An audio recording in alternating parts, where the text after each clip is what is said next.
Welcome everybody to a new Let's Play series I've been wanting to do for a little while. It's called This War of Mine by 11-Bit Studios.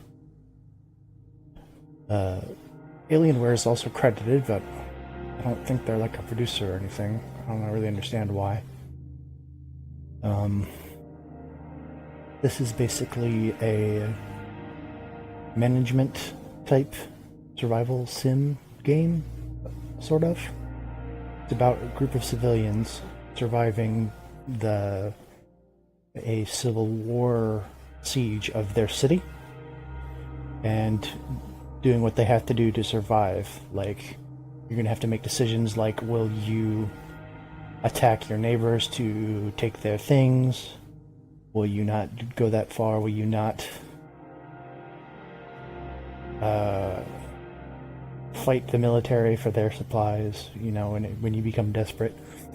So it leads to some very interesting choices. This is my kind of game in terms of gameplay, because I'm typically good at this kind of game. There's a lot of RNG involved. Like, you will see, like, you can do like a perfect job and people will still get sick, still hurt themselves by accident. So, let's turn on Anniversary Edition.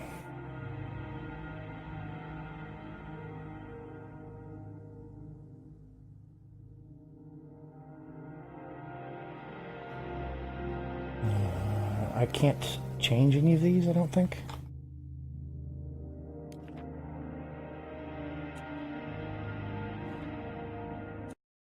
Yeah, just give me a random one. I don't really understand that menu yet. It's been about a year since I've played this game, so there are new content. More than a year, actually. There's been new content. There's been the Lost Children DLC, which I do not own. This is the base game, so we will see how things go. I have beaten this several times, so I do have a pretty good idea of what's going on. But like I said, that RNG will still cause you trouble sometimes. So here's our group. Bruno and Marco and Pavel. Okay, so we have good scavenger, fast runner, and good cook. What these skills mean is Marco can hold more things, more items. Bruno uses less ingredients when cooking.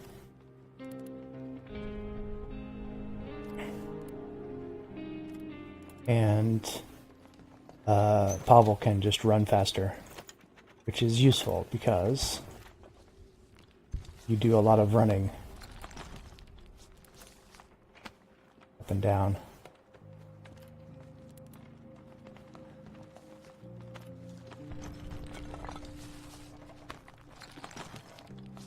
So what we're doing for the first day is you want to clear out your home base here, because there are useful items to get you started in all these little junk files, and also things like these rubble piles will stop you from building things there. So it's pretty important to get as much as you can out of these.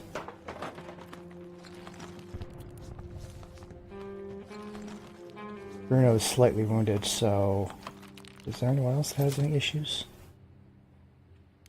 First things first, let's make a metal workshop while I'm talking. This is very important. You need tools on the metal workshop to do almost anything. The first thing we need to prioritize is getting a crowbar, which will let us open locked things. And crowbar also works as a makeshift weapon. And you need to have a weapon for every person in your home base, plus whatever you take with you as tools for scavenging. Like, you see how long it takes to dig out these little rubble piles? That would be increased lockpick. Lockpick lets you open doors very fast, but they are disposable. So, on the metal workshop, we're going to make a crowbar first things first. That will, oops, that's its seat. What am I thinking?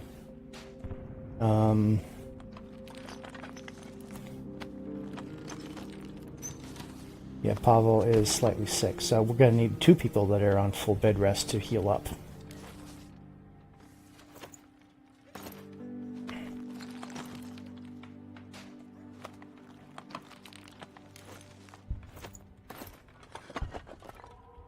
So,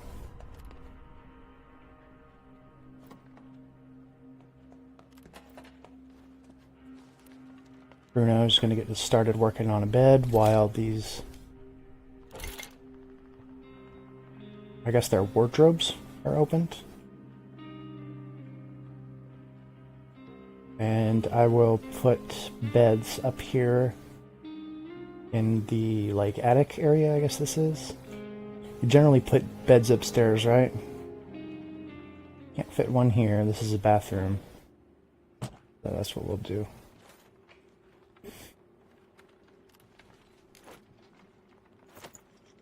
Well, that was some medicine. That's good.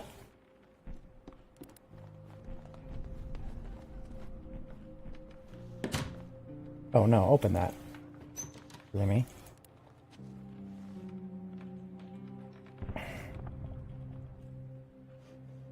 You can open this door. I want to get to this cabinet eventually. So lockpicks open doors very quickly, but they are disposable. They are one use. So, oh, they're also quiet. For now, you're going to go on full bed rest now. So when we get to the scavenging section of the game, which is at night, there's a nighttime phase. You will need to be quiet to sneak around potential hostile humans. And you really never know when you're going in other spaces if there's someone going to be there or not. Actually, Pavel, why don't you open this up? Next thing we need to prioritize is food and water. And a second bed. But I don't think we're going to have the components to make all those things on the first day. It's going to take a day or so to get them all. Did I go over all their abilities yet? Pavel moves faster. Marco has more carry capacity for scavenging, and Bruno uses less ingredients, uses less food, meat and veggies and water when cooking. I think less fuel too, but I'm not sure on that one. Open this up. These two are going to be the fastest to get to. I want to prioritize getting components as fast as possible. The nighttime starts at 8 p.m. I believe.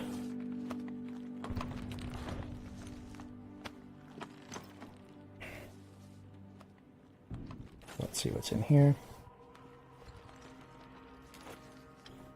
Herbs and books. Books are like a morale item. If you have books whatsoever, and there's someone not doing something, they will not just sit around, they will sit and go to their chair, or if you have another chair somewhere, they'll sit down and read a book. And that will help them not lose morale.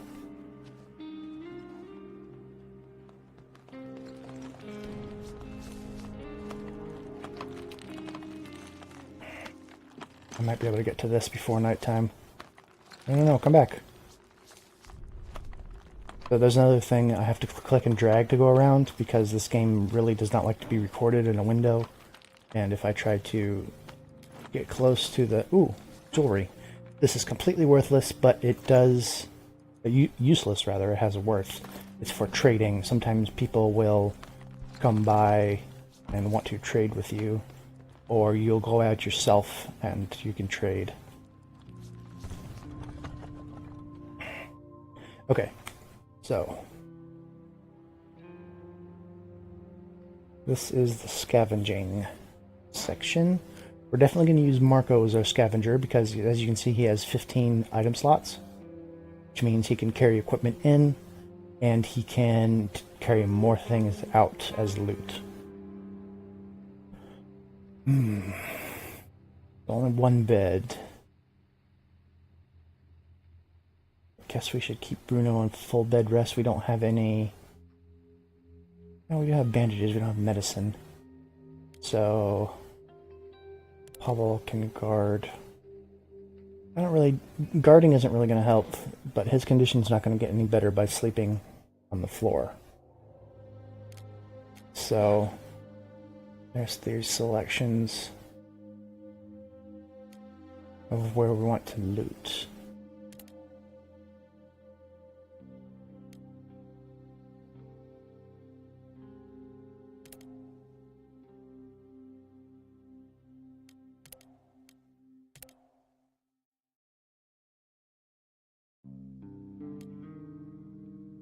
Well, I have to scavenge somewhere. So this doesn't have any... I don't really necessarily recognize all of these anymore. Ghost House seems to be a new one to me. But it doesn't say any items are here, which is a problem. Danger, Ruined Villa. I think Ruined Villa is the safest one because it has no danger. So let's try it, and I'll bring a crowbar in case we encounter any locked doors. Ooh.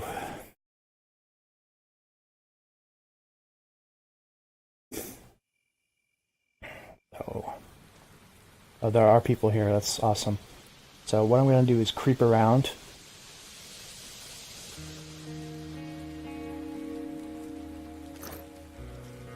Canned food. That's great.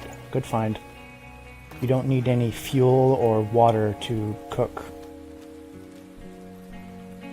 See, that's a human walking around you. His little red circles are like their footsteps you can hear. Coming down. No one can hear him anymore. I guess he went this way. So, first day, we're already robbing people. Or maybe he's also scavenging? It's hard to tell, really.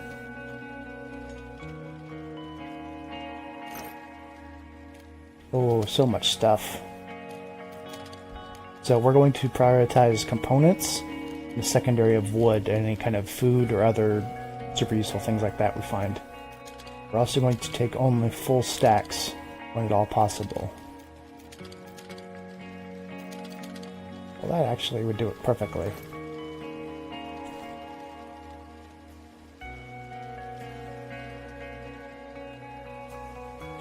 Actually, if I had left this slightly unlooted, I could have put things in it that I find and save me a little bit less walking.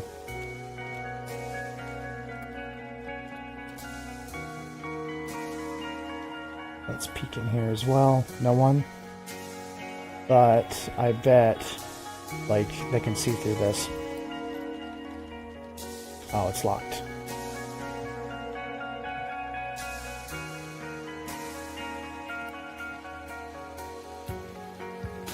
Can't see him anymore. I can't hear him. So that's a problem. By the way, this game's music is pretty excellent. It's done by like an actual couple of like Polish rock bands. So it's excellent. But I do have a full inventory and there are people here, so I don't really want to be here tonight. That's a hide spot. I'll show those off later, I'm sure. So if humans see you, sometimes they're scared of you, sometimes they will like greet you and be totally fine with you, sometimes they want to trade. And more often than not, they're hostile because you're in their area, you know? So I want to avoid them if at all possible, because I think I was sort of... Well, I wasn't robbing them. It'll tell you if you're robbing them. Night was calm. Great. So that's going to be part one of this war of mine. And and I'll do like one part per day, 1 night. That should be a relatively good length of video, I think. So I will see you next time on the next day of survival. Thanks for watching.